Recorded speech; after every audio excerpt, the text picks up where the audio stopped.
So in this video, you'll learn how to multiply polynomials.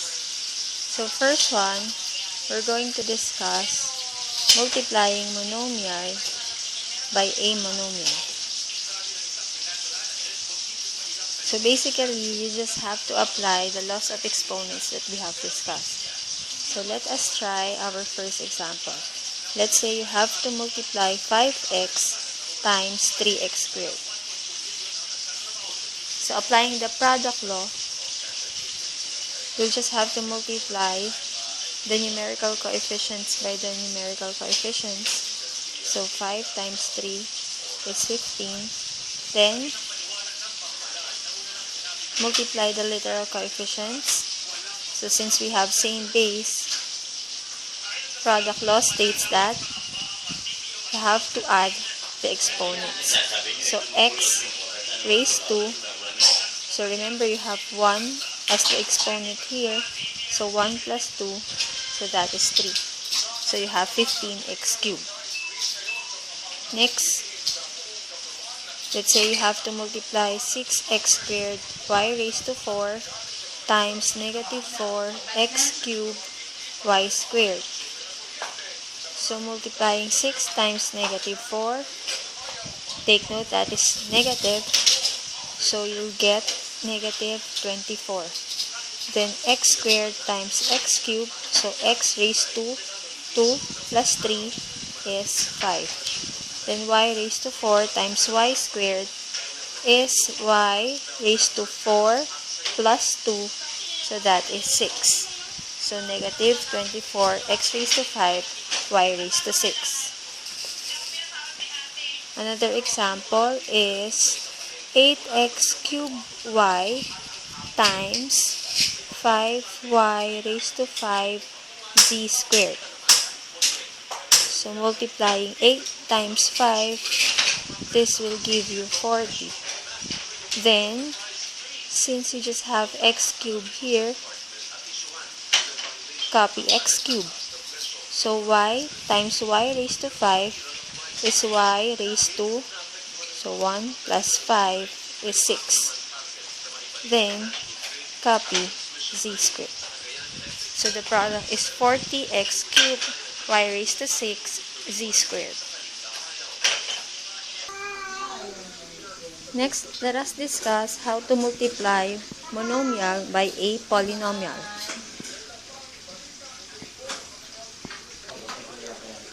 So let us proceed in showing some examples. We have 3x times 6x cubed plus 4x squared minus 2x. So you have a monomial by a polynomial. So in this given example, you just have to apply distribution or distributive property. So when we say distribute the monomial, we say we multiply the monomial in each term of the polynomial. Okay? Then, just also apply the laws of exponents. So first one, we have 3x times 6x cubed. So 3 times 6, the product is 18. Then x times x cubed is x raised to 1 plus 3 is 4. Next, 3x times 4x squared. So you have 3 times 4. So that will give you positive 12. Then x times x squared is x cubed. Next, we have 3x times negative 2x. So 3 times negative 2. So the product is negative 6. Okay? Then x times x. The product is x squared. So,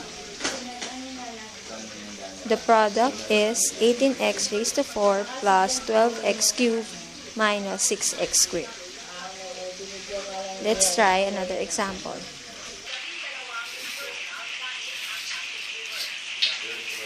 Negative 5x squared y times 5x raised to 6 minus 7x cubed y plus 3y raised to 5.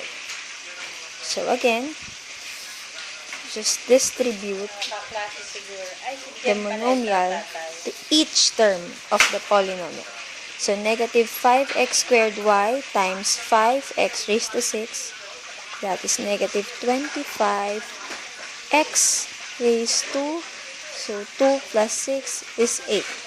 Then, just put the y.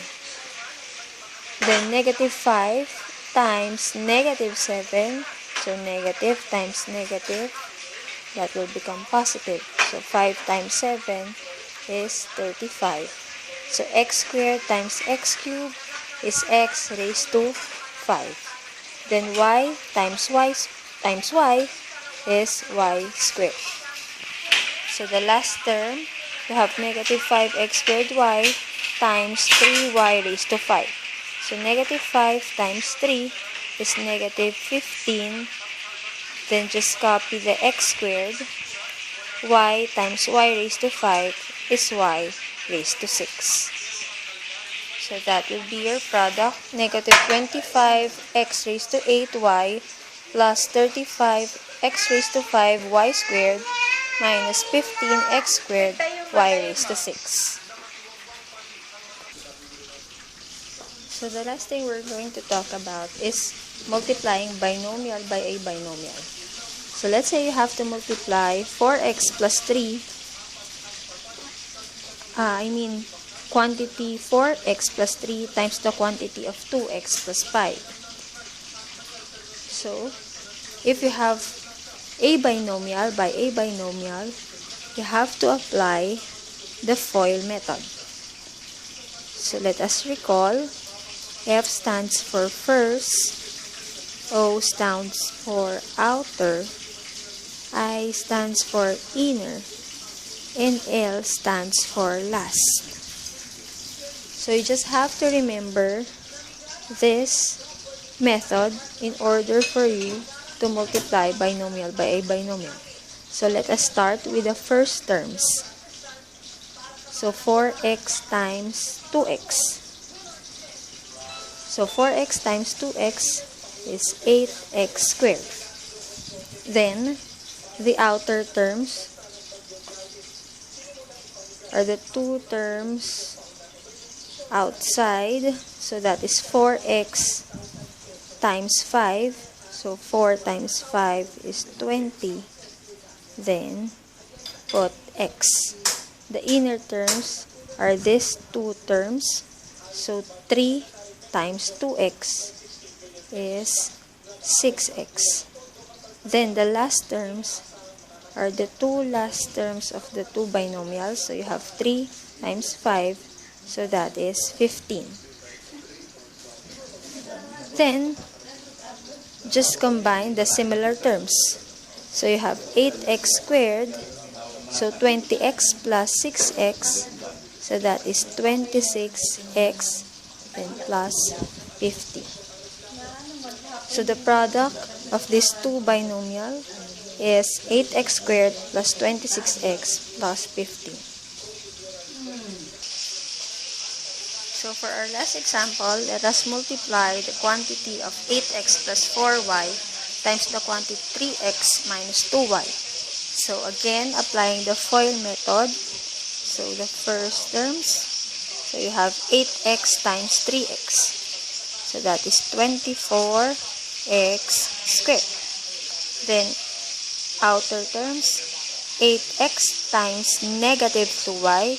So 8 times negative 2 is negative 16xy. Then, the inner terms, 4y times 3x. So 4 times 3 is 12. Then, multiply y times x, so that is yx, or you can also write it as 12xy. Then the last terms, 4y minus 2y, so that will give you 4 times negative 2, that is negative 8, then y squared. So again, combine the similar terms in the product. So you have 24x squared. So negative 16 plus 12.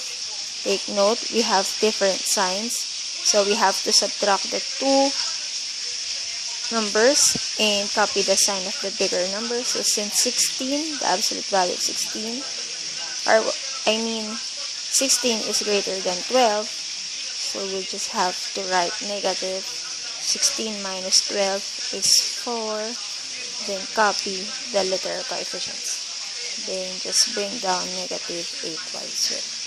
So the product is 24x squared minus 4xy minus 8y squared. Okay, so that's it. So please watch out for the video discussing the division of polynomials. Bye.